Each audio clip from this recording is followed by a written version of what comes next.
Hello students, welcome back on this platform. एक बार फिर से आपका इस प्लेटफॉर्म पे बहुत बहुत स्वागत है।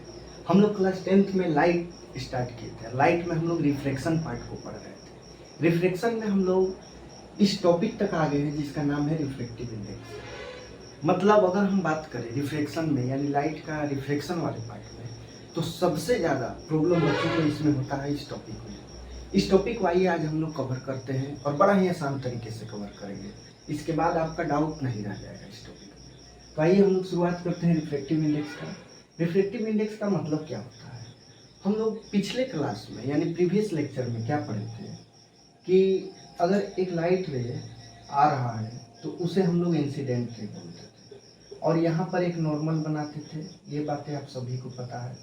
और ये एक बाउंड्री था जहाँ से मीडियम हमारा क्या होता था, सेपरेट होता था। ये मान लीजिए कि एयर है हमारा और ये हमारा डेंसर है। ये हमारा क्या है, एयर है और ये हमारा डेंसर है। तो जब लाइट रे एयर से डेंसर में जाता था, ध्यान दीजिएगा, डेंसर में ये आपका क्या हो सकता है, वाटर हो सकता है, ग्लास हो सकता है, डायमंड हो सकता है, एनीथिंग। जब लाइट रे हमारा एयर से वाटर में जाएगा तो ये नॉर्मल की तरफ क्या कर गया था, बेंड कर गया था। यहाँ आप डायग्राम में देख पा रहे होंगे clearly, when light ray enters from air to denser, that means air to water, it will be bent towards normal। मतलब ये कंडीशन क्या बताया कि एंगल आई और एंगल आर, यहाँ ध्यान दीजिएगा, एंगल आई हमेशा बड़ा रहेगा as compare to angle r. ये बातें हम लोग पढ़ चुके थे, ठीक। अब बात यहाँ पर ये कि रिफ्लेक्टिव इंडेक्स है क्या, एक्चुअल मीनिंग इसका क्या होता है। ध्यान दीजिएगा, रिफ्लेक्टिव इंडेक्स का एक्चुअल मीनिंग क्या होता है। रिफ्लेक्टिव इंडेक्स का अगर हम बात करें तो एक्चुअल मीनिंग यही होता है कि लाइट रे, ध्यान दीजिएगा, लाइट रे एक मीडियम से जब दूसरे मीडियम में जाता है, लाइट रे एक मीडियम से जब दूसरे मीडियम में जाता है तो जो दूसरा मीडियम है, सेकंड, यानी वो जो दूसरा मीडियम है, वो मीडियम कितना ज़्यादा गाढ़ा है, कितना ज़्यादा डेंस है as compare to first medium. जैसे बातों को यहाँ पे कंसंट्रेट की। लाइट रे हमारा एयर से वाटर में आ रहा है, लाइट रे हमारा एयर से वाटर में आ रहा है। तो वाटर में आ रहा है यानी जिस मीडियम में लास्टली लाइट जा रहा है, यानी लाइट जिस मीडियम में रिफ्लेक्ट हो रहा है, देखिए जिससे आ रहा है उसमें तो लाइट रिफ्लेक्ट होता नहीं है, इसमें तो आ ही रहा है, सीधा आएगा।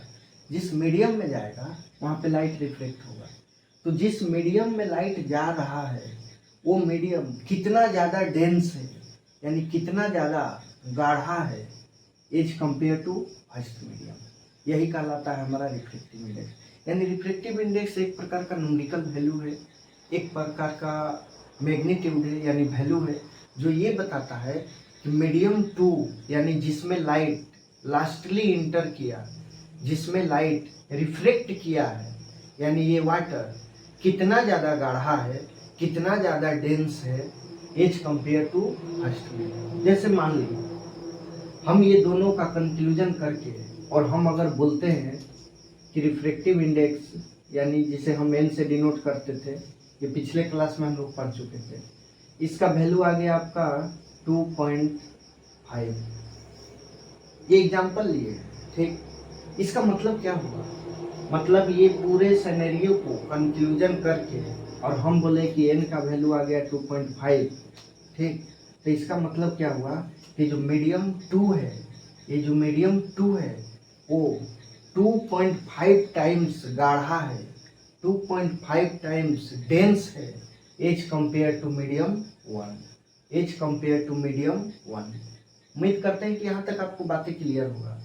हम क्या बोले आपसे, हम ये बोले कि अगर रिफ्लेक्टिव इंडेक्स का वैल्यू 2.5 आ गया, ठीक, इस पूरे को कैलकुलेट करके, तो इसका मतलब क्या हुआ कि जो मीडियम 2 है यानी जिसमें लाइट लास्टली आ रहा है, जिसमें लाइट रिफ्लेक्ट कर रहा है, वो 2.5 टाइम्स डेंस है, गाढ़ा है ज़्यादा as compare to first medium. Reflective index हमारा यही बताता है, यानी लास्ट मीडियम जिसमें लाइट इंटर किया है वो मीडियम कितना गाढ़ा है, कितना घना है, कितना डेंस है एज कंपेयर टू पहला मीडियम जिससे लाइट आ रहा है। अब ये मीडियम कुछ भी रह सकता है। ये मान लीजिए कि हम एयर के जगह वाटर भी तो रख सकते हैं और वाटर के जगह ग्लास भी तो रख सकते हैं। तो फिर उस कंडीशन में क्या आ जाएगा कि इस दोनों का अगर रिफ्रैक्टिव इंडेक्स हम निकाल रहे हैं, रिफ्रैक्टिव इंडेक्स हमेशा लास्ट वाले का निकलता है। रिफ्रैक्टिव इंडेक्स का मतलब कितना गाढ़ा है, रिफ्रैक्टिव इंडेक्स का मतलब मीडियम कितना गाढ़ा है, मीडियम कितना डेंस है, किसके कंपेयर में, फर्स्ट मीडियम के कंपेयर में। सीधा सा बात याद रखिए। मतलब इसका बात ये हो गया कि रिफ्रैक्टिव इंडेक्स अगर 2.5 आया, इसको फिर से कैलकुलेट करके, तो मतलब ये ग्लास जो है 2.5 टाइम्स गाढ़ा है यानी डेंस है, किसके कंपेयर में, वाटर के कंपेयर में। हमेशा लास्ट वाले को रिफ्रैक्टिव इंडेक्स हम बोलते हैं कि लास्ट वाला मीडियम कितना गाढ़ा है as compare to first medium, as compare to first medium. यहाँ तक उम्मीद करते हैं कि आपको बातें एकदम क्लियर होगा और ये सिंपल वे में हम बातें किए थे। This is the refractive index. यहाँ पे अब थोड़ा सा पढ़ लीजिए कि अब इसका थ्योरेटिकली जो लैंग्वेज लिखा हुआ रहता है जिससे बहुत ज़्यादा उलझन रहता है, वो एक्चुअल में क्या होता है, वही बात है जो अभी तक हम लोग पढ़े हैं। यानी refractive index is a value, यानी ये एक वैल्यू है, ये एक वैल्यू है। 2.5 की जगह कुछ भी हो सकता है। विच यानी जो क्या करता है, measure how much a light ray bends और slow down when it enters a new materials. इसका मतलब अभी आपको क्लियर होगा। अभी हम जो बात बोले वही चीज ये लिखा हुआ है। मतलब इसका क्या हुआ कि अब जरा आप सोचिए, हम बोले कि रिफ्रैक्टिव इंडेक्स ये बताता है कि मीडियम टू कितना गाढ़ा है, कितना डेंस है as compare to first medium. तो क्या आप ये नहीं बोल सकते हैं कि स्पीड ऑफ लाइट मीडियम 2 में कितना ज़्यादा स्लो रहेगा, कितना ज़्यादा स्लो रहेगा as compare to first medium, क्योंकि ये मीडियम कितना गाढ़ा है, कितना डेंस है फर्स्ट के कंपेयर में। तो जब गाढ़ा रहेगा तो उस मीडियम में स्पीड ऑफ लाइट भी तो स्लो रहेगा। मतलब ये स्पीड ऑफ लाइट भी बता रहा है। एक तो ये बताया कि मीडियम कितना गाढ़ा है, कितना डेंस है। दूसरा ये बता दिया कि स्पीड ऑफ लाइट क्या रहेगा लास्ट मीडियम में as compare to first medium.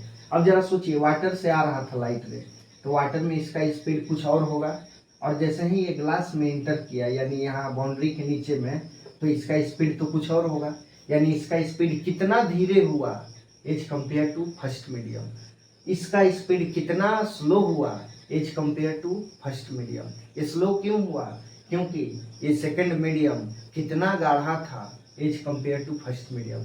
ज़्यादा गाढ़ा रहेगा यानी ज़्यादा रिफ्रैक्टिव इंडेक्स इसका रहेगा। अगर 2.5 से अगर मान लीजिए 5.5 आ जाए तो स्पीड ऑफ लाइट और स्लो होगा as compare to first medium. यानी रिफ्रैक्टिव इंडेक्स हमें दो चीज़ बता दिया।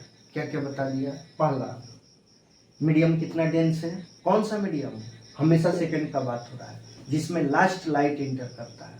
दूसरा ये बता दिया कि हमारा लाइट का स्पीड लास्ट मीडियम में यानी जिसमें लाइट लास्टली इंटर किया कितना स्लो है as compare to first medium. क्योंकि गाढ़ा है तो स्लो का बात बताएगा, कितना धीरे चल रहा है। सोचने वाला बात है लॉजिकली, ज़्यादा डेंस है, ज़्यादा पार्टिकल्स है इसमें, तो फिर लाइट का स्पीड भी तो धीरे होगा। तो वही बात हम बोल दिए कि आखिरकार ये भी तो बोल सकते हैं कि स्पीड ऑफ लाइट इसमें कितना स्लो है as compare to first medium. दो चीज़ें बताया और एक चीज़ अभी बताएगा और आपका पूरा क्लियर हो जाएगा। समझिएगा थर्ड पॉइंट क्या बोल रहे हैं। थर्ड हम ये बोलना चाह रहे हैं कि अगर हम ये बोल दें कि मीडियम टू कितना गाढ़ा है फर्स्ट मीडियम के रिस्पेक्ट में, गाढ़ा बोले तो डेंस, मीडियम टू में स्पीड ऑफ लाइट क्या है एज कंपेयर टू फर्स्ट। अब ये क्या हम नहीं बोल सकते हैं कि मीडियम टू में लाइट कितना बेंड कर रहा है, मीडियम टू में लाइट कितना बेंड कर रहा है एज कंपेयर टू फर्स्ट। कितना अच्छा बात हुआ। लाइट बेंड कब करेगा, जब मीडियम डेंस रहेगा। और वही तो बातें अभी तक हो रहा है कि मीडियम टू कितना डेंस है, मीडियम टू कितना गाढ़ा है, मीडियम टू कितना भर भर के पार्टिकल्स वाला है as compare to first medium. तो क्या ये हम नहीं बोल सकते हैं कि लाइट मीडियम टू में कितना ज़्यादा बेंड करेगा as compare to first medium. क्योंकि लाइट बेंड कब करता है, खुला में तो बेंड नहीं करेगा, पार्टिकल्स जिसमें कम रहेगा लाइट उसमें क्या होगा, डायरेक्टली अपना चल रहा है। जैसे ही उससे ज़्यादा पार्टिकल्स मिलेगा तो वहाँ लाइट क्या हुआ, बेंड कर गया। हम लोग पढ़े थे इसके बारे में, ऐसा क्यों होता है। ठीक, तो हवा में अगर लाइट आ रहा है तो सीधा आ रहा है, कोई दिक्कत नहीं है। जैसे ही हवा से पानी में आएगा अगर, तो वो बेंड कर जाएगा, क्योंकि पानी गाढ़ा मीडियम है, ज़्यादा डेंस है पानी, इसलिए यहाँ पे बेंड किया। तो हम क्या ये नहीं बोल सकते हैं कि लाइट का कितना बेंडिंग होगा किस मीडियम में, सेकंड मीडियम में। सेकंड मीडियम बोले तो जिसमें लाइट इंटर कर रहा है, लास्टली लाइट का कितना बेंड होगा as compare to first medium. उम्मीद करते हैं कि आप यहाँ तक क्लियर वे में अपने माइंड में सेट कर लिए होंगे बात। यहाँ पे अभी तक हम वही चीजें अब बोलना जा रहे हैं कि लाइट कितना बेंड हुआ या कितना स्लो हुआ, यही हमारा रिफ्रैक्टिव इंडेक्स बताता है। देखिए वही बातें हैं कि किसी मीडियम में लास्टली जब लाइट इंटर किया तो कितना बेंड हो रहा है या कितना स्लो हो रहा है, उसका स्पीड, ये बताता है रिफ्रैक्टिव इंडेक्स। और इसी बात को अगर ये बोल दे तो क्या ही गलत है।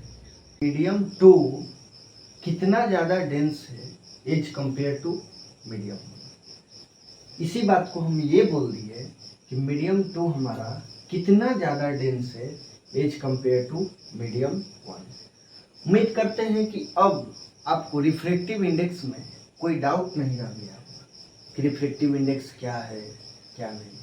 ये सीधा सा बात है, तीन चीज हमें बताया और तीनों चीज का मीनिंग एक ही है, रिजल्ट एक ही है। क्या बताया कि लाइट जब लास्टली जिस मीडियम में इंटर करता है वो मीडियम कितना ज़्यादा गाढ़ा है, कितना ज़्यादा डेंस है as compare to medium one. दूसरा, उसी बात को हम लोग ये बोल दिए कि लाइट का स्पीड सेकंड मीडियम में यानी लास्ट मीडियम में जिसमें इंटर कर रहा है उसमें कितना स्लो है as compare to medium one. क्योंकि गाढ़ा है तो वही स्लो का ही बात करेंगे, क्योंकि इतना स्लो हुआ है।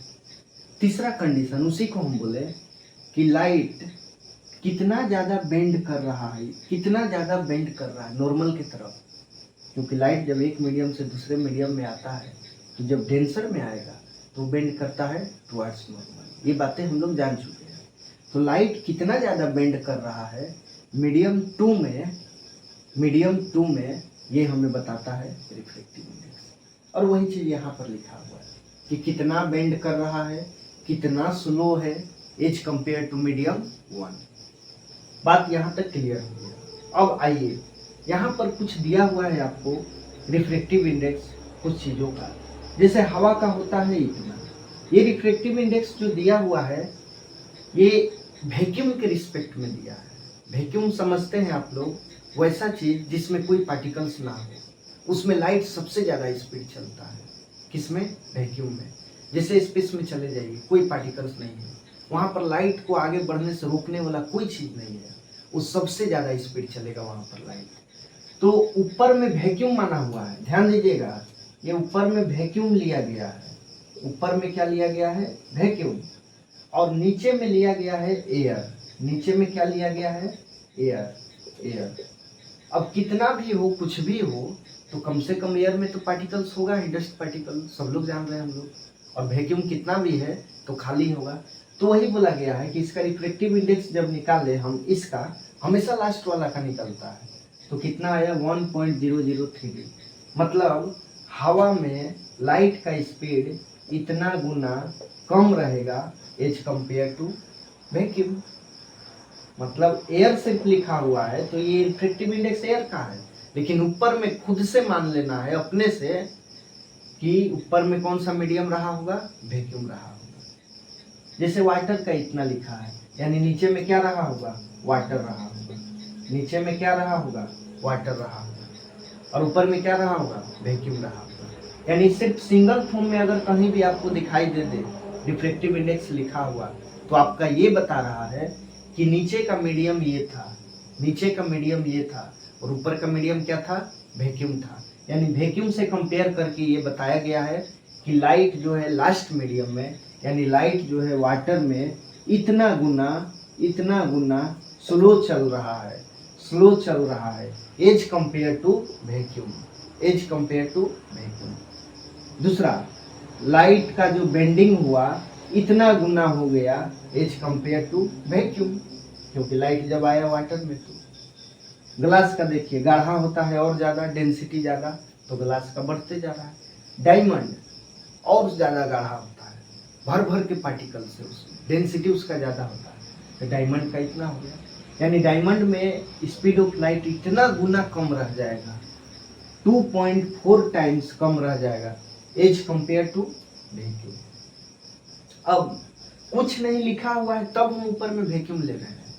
अगर लिखा हुआ रहता कि डायमंड का रिफ्रैक्टिव इंडेक्स इतना है एज कंपेयर टू वाटर, मतलब अगर कोई ऊपर मीडियम लिखा हुआ रहेगा तो फिर इसके साथ वो मीडियम का नाम रहेगा। अगर मीडियम का नाम नहीं है, सिर्फ सिंगल फॉर्म में है, तो इतना बात माइंड में फिक्स कर लीजिए कि ये सब रिफ्रैक्टिव इंडेक्स जो दिया गया है किसके रिस्पेक्ट में कंपेयर हो रहा है। ये लाइट का बेंडिंग, लाइट का स्पीड इतना गुना कम है, या डायमंड इतना गुना गाढ़ा है, डेंस है, वो किससे कंपेयर कर रहे हैं हम लोग? वैक्यूम से कंपेयर कर रहे हैं। इस बात को आप क्लियर वे में माइंड में सेट कर लीजिए। तो यहाँ तक का बातें आपको एकदम क्लियर होगा, ये हम उम्मीद करते हैं। अब हम लोग थोड़ा सा चीज इसमें और जानेंगे और फिर उसके बाद आगे बढ़ते हुए चले जाएंगे। हम ये बोलना चाह रहे हैं कि रिफ्रैक्टिव इंडेक्स का ये हम लोग पढ़े थे फॉर्मूला, यानी n, ये n ऐसे बनाया जाता है, इक्वल टू क्या पढ़े थे? Sine i by sine r, sine i by sine r. अब ध्यान दीजिएगा, इसी को इस फॉर्म में लिखा जा सकता है, n equal to speed of light, speed of light, यानी स्पीड ऑफ लाइट कितना है, और फिर से लिखेंगे speed of light in medium 2, और यहाँ पे हो जाएगा speed of light in medium 1। ये क्या बातें हम बोल दिए? अभी वही बात बोले कि हमेशा रिफ्रैक्टिव इंडेक्स जब निकलेगा तो नीचे वाला का निकलता है कि नीचे वाला कितना गाढ़ा है, किसके कंपेयर में? फर्स्ट के कंपेयर। नीचे वाला में स्पीड ऑफ लाइट कितना कम हो गया, क्योंकि गाढ़ा है तो कम होगा, डेंस है तो कम होगा, किसके कंपेयर में? ऊपर वाले के कंपेयर में। नीचे में लाइट कितना बेंड कर गया, किसके कंपेयर में? ऊपर वाले के कंपेयर में। तो वही चीज अब इसका एक नया फॉर्मूला बन करके आ गया। एक तो हम लोग sine i by sine r से जानेंगे, इसके बारे में अभी हम बात करेंगे, इसके बारे में अभी थोड़ा लंबा बात करेंगे हम लोग, लेकिन उससे पहले आप ये चीजें जानिए कि रिफ्रैक्टिव इंडेक्स को हम ये भी लिख सकते हैं कि speed of light in medium 1, medium 1 में स्पीड का लाइट का स्पीड क्या रहेगा as compare to speed of light in medium 2, medium 2 में। मतलब ये रिस्पेक्ट का बात कर रहा है, हमेशा हम सेकेंड वाला का बात करेंगे, किसके कंपेयर में? फर्स्ट के। यानी मेरा मकसद ये रहेगा, मेरा फोकस ये रहेगा कि लाइट का स्पीड मीडियम 2 में क्या है, लाइट का स्पीड मीडियम 2 में क्या है। मीडियम 2 बोले तो वाटर से डायमंड में आ रहा है, या एयर से वाटर में आ रहा है, या एयर से ग्लास में आ रहा है। यानी लाइट का स्पीड मीडियम 2 में क्या है, कितना है, कितना गुना स्लो है as compare to medium 2, as compare to medium 2। तो एक फार्मूला फिर से यहाँ पे बन के आ गया रिफ्रैक्टिव इंडेक्स का, यानी n यानी refractive index equal to speed of light in medium 1 divided by speed of light in medium 2। अब इसी को ऐसे भी लिखा हुआ रहता है कहीं कहीं n equal to C by V, n equal to C by we.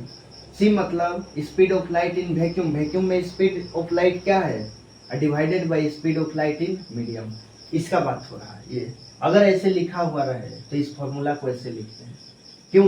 क्योंकि ये वाटर किससे कंपेयर हो रहा है? वैक्यूम से।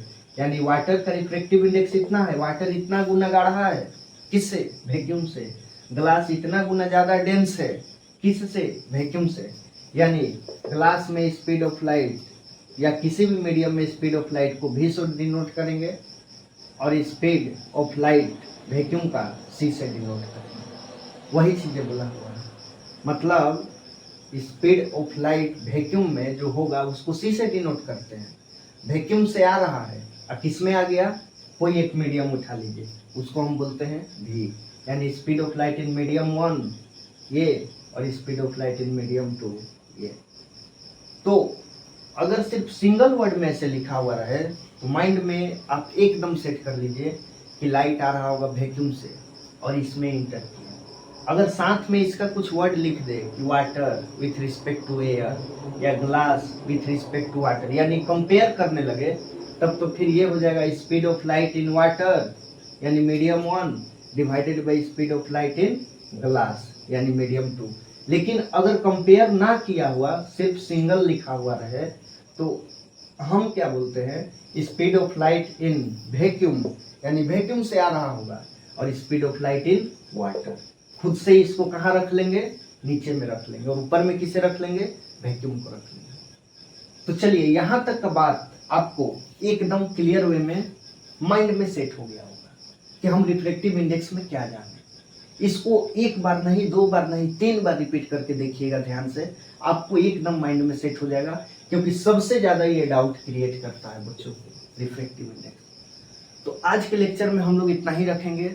नेक्स्ट लेक्चर में जब मिलेंगे हम लोग तो रिफ्लेक्टिव इंडेक्स में ये sine i by sine r पे अभी बात करेंगे और इसे बात करते हुए न्यूमेरिकल क्वेश्चंस लगाएंगे इस पर कम से कम 4-5, और तब आपका कॉन्सेप्ट एकदम क्लियर हो जाएगा, खुल जाएगा। तब तक के लिए आप सभी को thanks for watching this video.